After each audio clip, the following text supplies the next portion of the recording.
চরম দারিদ্রতার সাথে লড়াই করে আয়াতুল্লাহ আলী খামেনির শৈশব কেটেছে। ইরানের গার্ডিয়ান কাউন্সিলের প্রধান এবং বিশ্ব মুসলিমের মাঝে প্রভাব বিস্তারকারী অন্যতম এই নেতার ছোটবেলা কেটেছে খেয়ে না খেয়ে। শারীরিক দুর্বলতার কারণে অল্প বয়স থেকেই দৃষ্টিশক্তি ক্ষীণ, তবে তুখোড় মেধাবী খামেনির পথ চলা থেমে থাকেনি। শিক্ষাক্ষেত্রে প্রতিটি পর্যায়ে রেখেছেন মেধার স্বাক্ষর। একদিকে অস্ত্র হাতে যেমন লড়েছেন, অন্যদিকে শিখেছেন কবিতাও। অপটিক্যাল ব্রাইটেনার, কালার গার্ড এবং জার্ট লক সমৃদ্ধ অ্যাডভান্স ফর্মুলায় এলো নতুন রে ডিটারজেন্ট পাউডার। ইরানের উত্তর পূর্বাঞ্চলীয় শহর মাসহাদের একটি ধর্মীয় পরিবারে 1939 সালে জন্ম আলী খামেনির। সর্বোচ্চ ধর্মীয় নেতার আত্মজীবনীতে উঠে এসেছে তার ছোটবেলার সব স্মৃতি।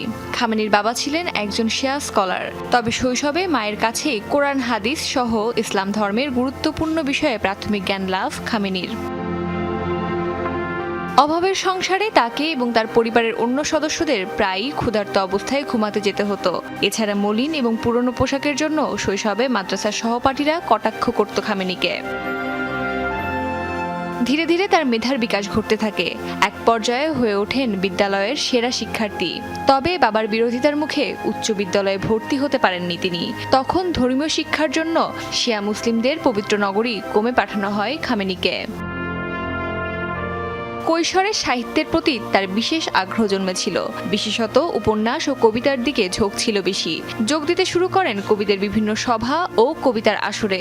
সাহিত্যের প্রতি অনুরাগে খুব অল্প বয়সেই পাঠ করেছিলেন হাজারেরও বেশি বিশ্ববিখ্যাত উপন্যাস। এমনকি যৌবনে আমিন ছদ্মনামে কবিতাও লেখা শুরু করেছিলেন তিনি।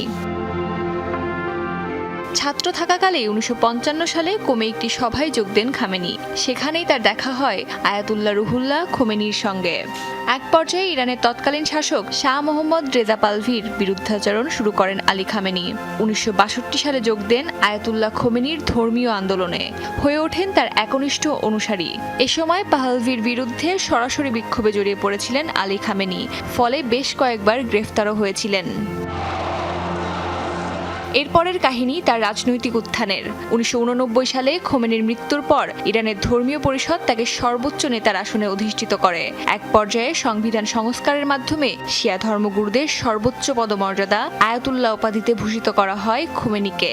38 বছর ধরে তিনি এই পদে অধিষ্ঠিত ছিলেন। অস্মিতা বিশ্বাস, যমুনা নিউজ।